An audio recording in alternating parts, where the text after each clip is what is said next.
Let's now take a look at headlines. External interferences hampering April 21st attack probe questions the Archdiocesan Committee. Government to establish an economic commission for the port city which will provide exemptions to key laws.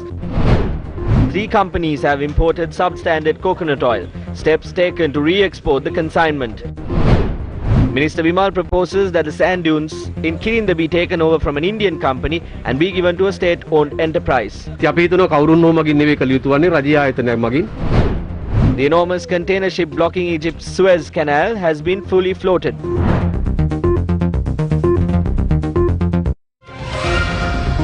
Main sponsor. LG OLED TV. Color that goes beyond clarity. The Archdiocesan Committee for Justice to East attack victims says that it is baffled as to why it has taken 2 years to find the culprits behind the attacks. The committee claims that it wonders whether there are any external interferences that hamper the efficiency of these institutions in finding out who the real culprits are.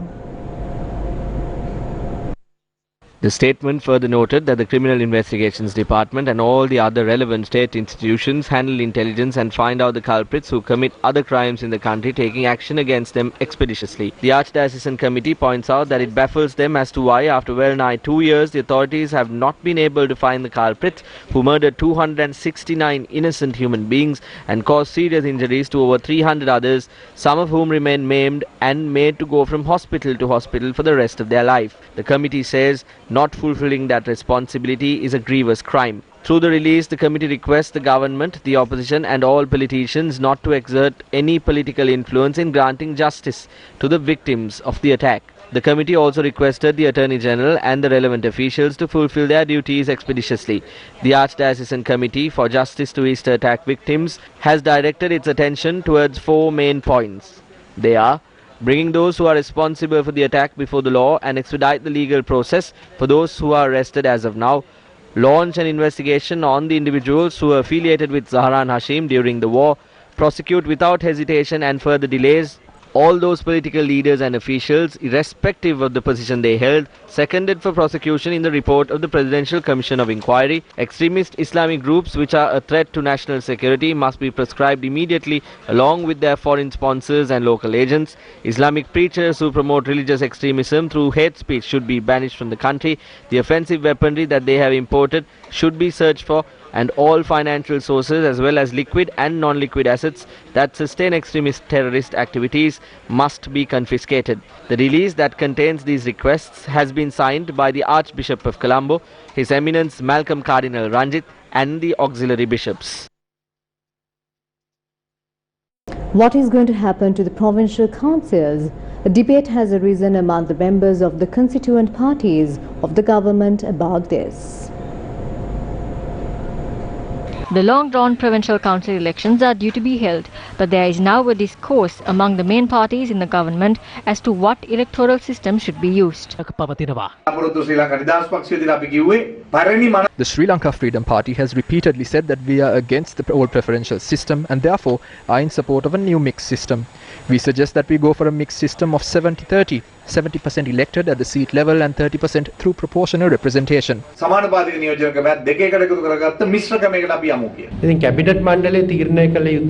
The cabinet must make a decision. Some parties are demanding that the election be held according to the old system. The demand of some parties is to go for the electorate system. So once a decision is taken in this regard within cabinet, the government will take the necessary steps. However,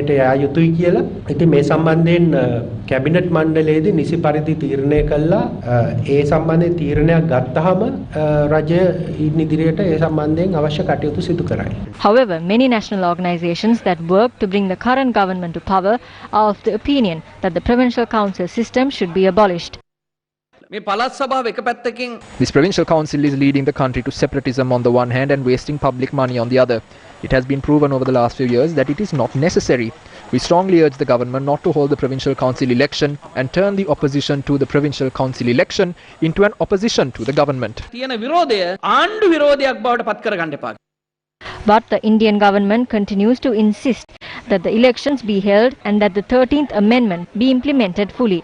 India abstained from voting on the resolution on Sri Lanka at the UNHRC in Geneva at its 46th session. The Indian representative to the Council stated that he expects Sri Lanka to commit to the implementation of the 13th Amendment.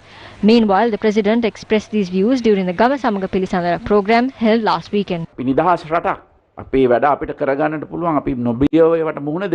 are a free country. We can mind our own work. We will face them fearlessly, and that is what is needed. We have no need to spread the so-called neoliberalism that is prevalent in these other countries, nor do we need to intervene in the geopolitical struggles of the powers in the Indian Ocean. We are not even ready to bring this separatism back and give them our sovereignty to fulfill those geopolitical needs. We were elected to put these basic things back on track.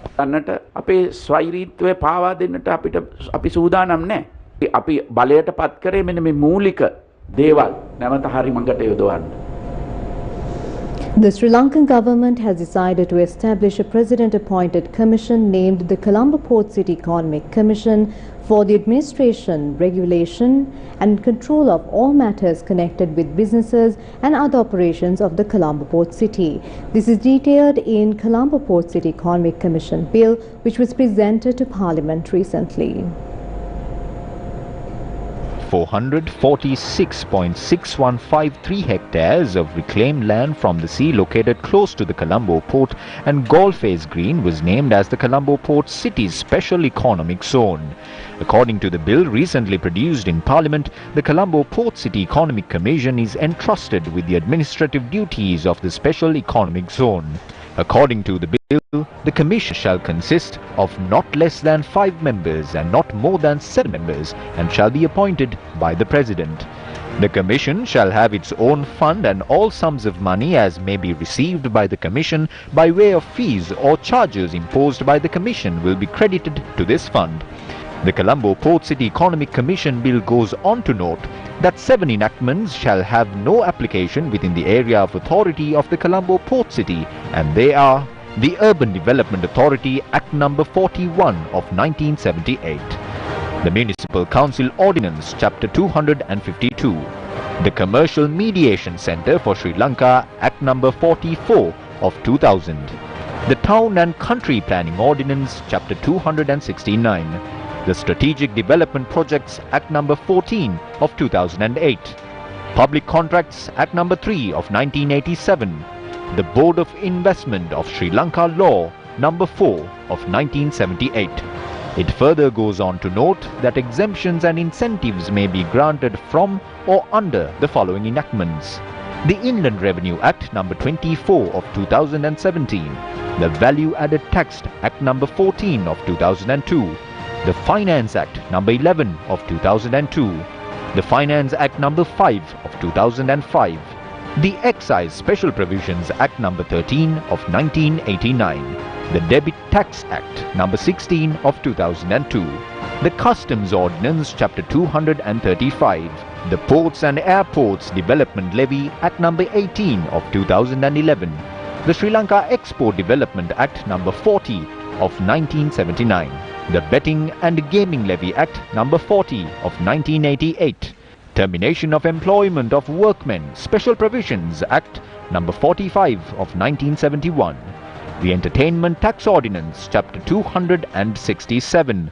the Foreign Exchange Act No. 12 of 217, Casino Business Regulation Act No. 17 of 2010. Accordingly, the period of validity of such exemptions or incentives granted in terms of this section shall not exceed 40 years. The designation of businesses as a business of strategic importance and for the granting of exemptions or incentives to such business will only take place after the Cabinet of Ministers approve the proposal forwarded to the President or the subject minister by the Colombo Port City Economic Commission. The bill further notes the Commission may permit an authorized person to engage in business from a designated location in Sri Lanka outside the area of authority of the Colombo Port City as for a period not exceeding 5 years from the date of commencement of this Act. It adds, such business shall for such period of 5 years be entitled to all the privileges accorded to and be deemed for all purposes to be a business situated within and engaged in business in and from the Colombo Port City.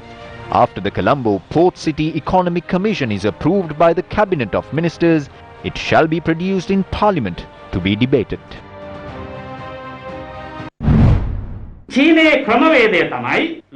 The Chinese method is that the boss is brought over for money. Then what happens to the little ones? They also fall in line. Now if you want to do something, if you are willing to go underhand or overhand, what you want will happen. That is how it goes. This is a very immoral, illegal method.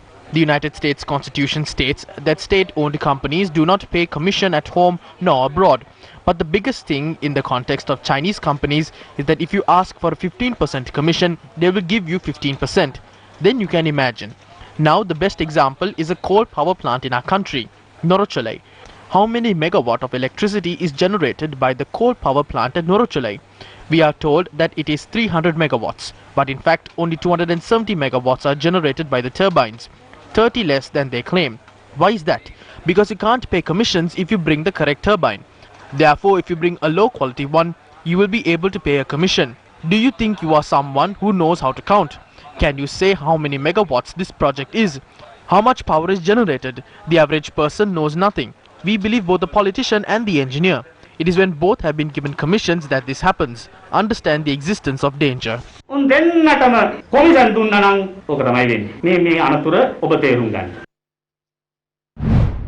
While the discussion surrounding Chinese projects continues, a debate has arisen about an Indian company allegedly being given permission to explore the mineral sand deposit in Kirinda Tissamaharama. Minister Vimal Veeravancha says that this mineral deposit should be utilized under a state entity such as Sri Lanka Mineral Sands Company. On the 27th of this month, the minister arrived in Kirinda to discuss this matter with the locals. We have formed a society called the Kirinda Human Resource Development Society. We have entered into a small agreement with the Indian company concerned. According to this, the Indian company has promised us that if one works for a day, he or she shall be given 4,000 rupees. We have 1,500 people in this village and they have promised to give jobs to all 1,500. Also, they have promised to take care of all public matters in this area. This includes temple and Kovil related matters, roads and everything else. If you allow us to do this with the Indian company, that alone will suffice for you to go to heaven.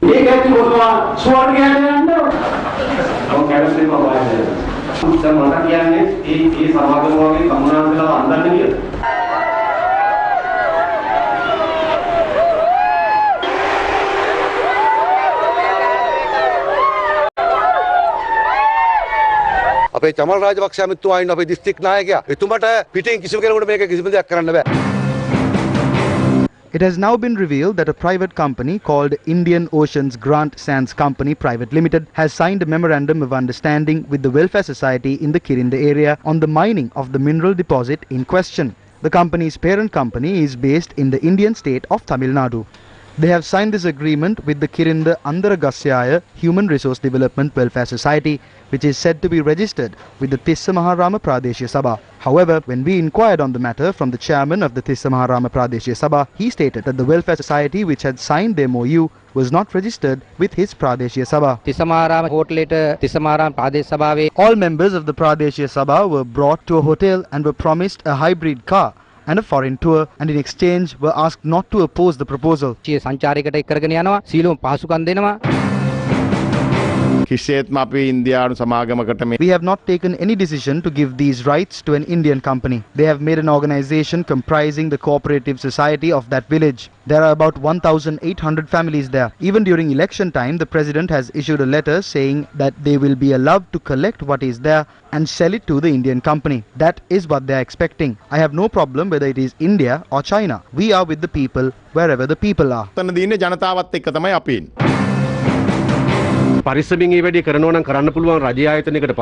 Only a government entity can handle it, and even they have to do it carefully. If they go to a private sector firm, be it local or foreign, they will utilize the resource without thinking about its value. We think this should be done by a government agency and not a person. Therefore, even if a company enters into an agreement with a group of people living in the area, that agreement is of no use. It is not valid because of the ownership of the resource. It is not with those living in the area. It belongs to the country as a whole. Our view is that the license given to the company should be revoked and the license should be given to the Ceylon Mineral Corporation, which is a government institution.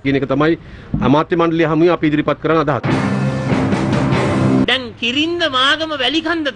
is Kirinda Mahagama Valikanda that saved many villagers from the tsunami. Some businessmen have dug into these sand dunes. The tsunami completely destroyed their hotels and their homes, even claiming their lives. But the government, after the Singharaja Reserve, after Knuckles and Anavilundava, has taken a number of sensitive ecological zones in this country to the brink of destruction. They are destroying the Nilgala Ratugala forest, the Somavati forest. After destroying those sensitive forests, they are trying to tap these resources too.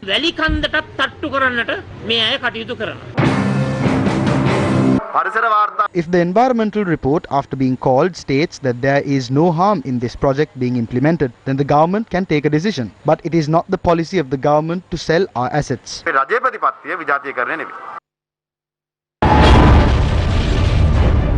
Forest lands close to Rambakanoya with a rich history, deforested. This was a forest with many anthropological and historic factors. Several companies were given land extending to thousands of acres. However, the lives of those who live hand in hand with this ecosystem continued to be battered. Indigenous community opposed the environmental destruction taking place in the catchment area of the Rambakanoya southern boundary and the Polbad area in Nampara. 2,750 acres of land in the Rambakanoya region falling under the purview of the Mahaweli Authority handed over to local investors for corn cultivation. Cabinet approval granted to hand over the lands on lease for 1 year. 8th of February, the leader of the indigenous community signs a petition against the decision to hand over 5,000 acres of land close to the Rambakanoya forest for corn cultivation. Court of Appeal orders to issue notices to the respondents. At a meeting held in Gampaha, State Minister Dr. Nalaka Kuraheva expressed his views regarding the government and the current perception of the public. We have another 4 years to go, but today we have to accept the reality of the situation we are in. We have to question whether the public opinion about us is good. We are the first government to come in with such a strong 2/3 majority. So do we have the public support that such a government ought to have? We have to accept clearly that we have a problem. We have a crisis. Somewhat. There are some issues among the people. We need to ask ourselves at this point and think intelligently. If we do not, we will fall short. We will not move up. විමසලා බුද්ධියෙන් විමසලා ඒක තේරුම් ගන්නට ඕනේ. ඒක තේරුම් ගත්තේ නැත්නම් අපි ඉස්සරහට යනකොට අපි තවතත් පල්ලයට යන එක තමයි වෙන්නේ. අපි උඩට යන්නේ නැහැ. The State Minister also expressed his views regarding the Vietmag organization. අපි අමතක කරොත් අපි බලයට ආවේ කොහොමද කියලා? If we forget how we came into power, we will not be able to win the next election. It is very sad today that we have forgotten these roots inside our own camp. Who attacks Vietmaga the most? It is our people. Is Vietmaga our biggest enemy now? Is it the biggest problem? Any man who wears a tie says that they are from Vietmaga. Attacking Vietmaga means we are attacking the educated and intelligent public. These are floating votes. We must question whether we are to get rid of them and proceed to the next election. ආවෙන ඡන්ද වලට අපි ඒව අයින් කරගෙන ඊළඟ මැතිවරණයට යන්න හදන කියන කාරණේ අපි හැම කෙනාටම මතක් කරලා දෙනවා. වෙන වෙන කඳුලෙන් බැහැලාවිලා අන්තිමට බිමේ සටන කරේ. දැන් අපි ඒක අමතක කරොත් ඊළඟ පාර සටන කරන්න වෙන්නේ තනිතන්ව. තනිතන්ව සටන් කරලා නම් ඊළඟ පාර දිනන්න බෑ. සෞඛ්‍ය අමාත්‍යාංශයේ ආහාර නියාමන අංශයේ විසින් තමයි මේ පොල්තේ. It was the Food Regulatory Authority of the Ministry of Health that first found out the coconut oil imported to the country contained carcinogenic elements. On the 4th of March, the Sri Lanka Standards Institute informed the same observation to customs. It was recommended to re-export them back to the respective countries. Neither the SLSI nor the Director General of Customs granted approval to issue this stock to the market at any point. This was delayed because there was a request to carry out the second test. That is why the customs released the oil to its storage facilities. The stock was not issued to the market. The second announcement was also made by the Director General of Customs instructing not to issue this to the market. So this has not been issued to the market. Meanwhile, the officers at the Consumer Affairs Authority collected samples of the oil that is currently being sold in the market. These samples will be tested too. There is no need to be afraid or have any suspicions. We thank the traditional coconut oil mill owners for presenting their concerns, but they also have the responsibility of carrying out tests and proving their claims. ඒ අයට අයිතියක් තියෙනවා. අපි කරුණු පෙන්වා දීම සම්බන්ධයෙන් ස්තුතිවන්ත වෙන අතරම එයාට අයිතියක් තියෙනවා ඕනම පරීක්ෂණයක් කරලි වෙලා බලන්න. කවුද මේ ඇත්තටම මේ පොල් තෙල් ගෙනල්ලා තියෙන්නේ? පොල් තෙල් දැන් මේ ආందోලනාත්මක පොල් තෙල් The coconut oil in question was imported by 3 companies. They are Ali Brothers, Katana Refineries and Edrisinghe Edible. සහ Edrisinghe Edible කියන ආයතන තුන තමයි ආනයනය කරලා තියෙන්නේ. දැන් ওই පොල් තෙල් ගිහිල්ලාද නැද්ද කියන එක තාම හරියටම කියා ගන්න බැරි තත්ත්වයක් තියෙනවනේ. එහෙම වුණොත් මොන වගේ තත්ත්වයක්ද කරන්නේ? ඒක දැන් මේකට මොකක් හරි නීතිමය පියවර ගන්න ඕනනේ. නෑ මේ පොල් තෙල් ගිහිල්ලා This stock of coconut oil has not been released. මේ පොල් තෙල් ගිහිල්ලා නෑ. ඒ සමාගම් වලට අයිති ඒ මධ්‍යස්ථාන බහළු මධ්‍යස්ථානවල අපේ Our officers have visited the storage facilities and are investigating if the stock of coconut oil is as it is in locations it was unloaded. Legal actions will be taken against those companies if required. ඒක ආකාරයෙන් නොතිබුණොත් ඒවට නීතිමය කටයුතු කිරීමට අපි සූදානම් වෙනවා. අපි දැන්ට ගණන් බැලුවා HS කෝඩ් 5000 ගානකින් රටට බඩු ගෙන්නනවා. According to our calculations, goods are imported to the country using more than 5,000 HS codes, but only 1,300 of them are monitored by the state institutions. Similar to coconut oil, more than 3,000 categories of items are imported to the country without being properly monitored. During the next few years, the shortcomings of the items that are being monitored right now will not be released to the market until the final test is completed. මින් ඉදිරියට කිසිදු ආහාර ද්‍රව්‍යයක් අවසාන පරීක්ෂණයකින් තොරව රේගුවෙන් එළියට දාන්න නැහැ කියන තීරණය අරගෙන තිබෙනවා. Label ගහලා තිබ්බත් අතුලේ තියෙන එකම තෙල් වල. මේක මාෆියාවක්. Despite having several labels, the oil inside is the same. This is a mafia. This is a big conspiracy. Even though they said that it is poisonous for the second time, it's pointless now. Why are we re-exporting it? It will be a citizen of another country who will consume it. We must unite as a country. The color of the skin, the race and the party are irrelevant. This will impact all of us. The common man and the rich living in mansions. The same will happen if it's consumed through a kottu from a street shop or a buffet. This disaster can be socialized. We must unite. We must stand against unscrupulous importers. The government mustn't re-export these containers. Instead, they must reveal who these importers are and destroy the oil in front of them. As a nation, by destroying these in front of the world, we must prove that we will not re-export these back and that people can celebrate this new year properly without any fear. අපි මේක ඕන්ගේ ඉදිරිපිට අපේ ජාති ඉදිරිපිට විනාශ කරලා ආනයනක ආහාර පානක යම් ආකාරයක If there are food or drinks that are unfit for consumption, the fine to be charged is 1,000 rupees or 5,000 rupees. People import 100 to 200,000 tons of oil and they are only fined 1,000 or 5,000. The bill has been made in 1980 and it is still in place today in 2021. All those in charge have to shoulder the burden of feeding the poor man in this country this poison. The supply of this carcinogenic coconut oil is also a game. The use of coconut oil will increase during the Sinhalese and Tamil New Year season. They will use it to cook cow and cockis. What they are trying to do is play a game and push the price of a bottle of oil up to 1,000 rupees. It is this twisted plan that is being enacted as of now. පොල්තෙල් වලට ගේම ගහලා පොල්තෙල් බෝතලේ රුපියල් 1000 කිරීමේ දවන්ත කූට අරමුදල තමයි මේ ක්‍රියාත්මක වෙන්නේ. Will the discourse on the alleged sugar deal be covered up in the face of the issues surrounding the questionable stock of coconut oil? According to a report submitted by the Committee on Public Finance by the Ministry of Finance, the country lost over 15 billion rupees in revenue from the sugar transaction. Several parties have recently stated that this is the biggest fraud in the country. Following the reduction of the import tax of 50 rupees to 25 cents, one importer had imported more than 120,000 metric tons of sugar, while other importers paid 50 rupees tax and released their stocks of sugar to the market. This importer had released sugar to the market after paying a tax of 25 cents. In addition, this importer, who had sold about 2,000 metric tons to Satosa, was also accused of making illicit profits from the transaction. Although complaints have been lodged with the CID as well as the Bribery Commission regarding these transactions, no progress has been reported so far. Should the fraudulent sugar deal that was manipulated by a few people be allowed to go under the radar? While attention continues to be drawn to the purported sugar deal, there is now a discourse arising about oil prices.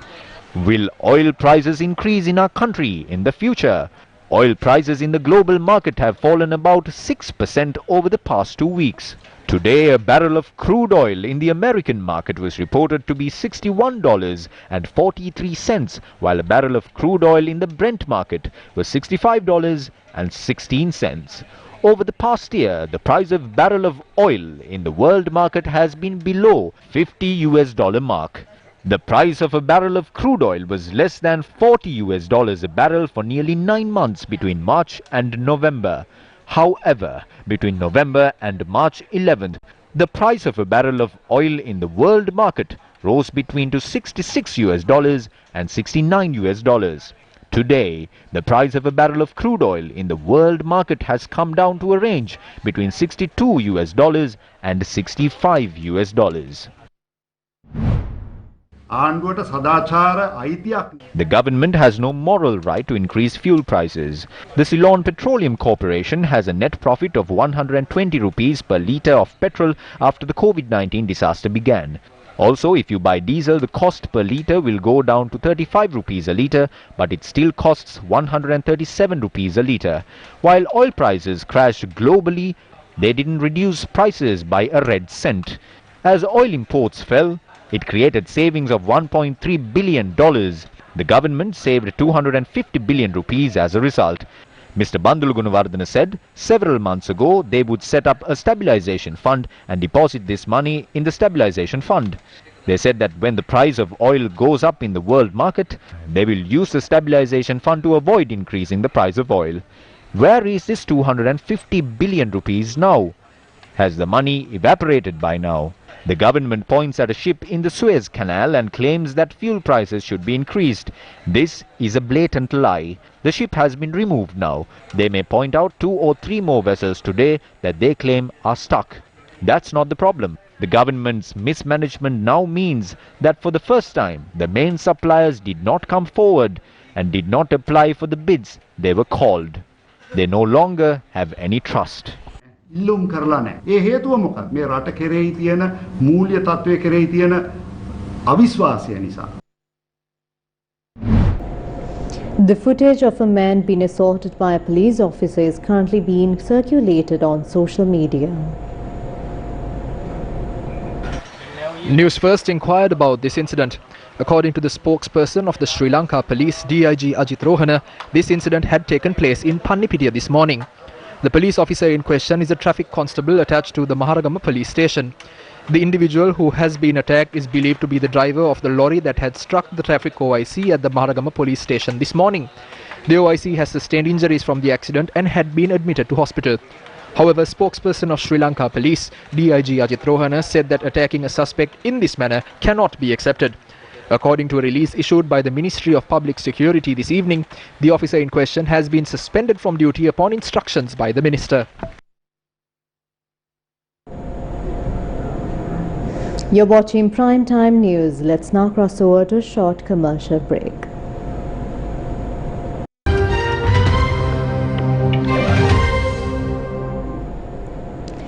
The killing of more than 100 anti-coup protesters in Myanmar has drawn global outrage, with defense ministers of 12 nations condemning the military.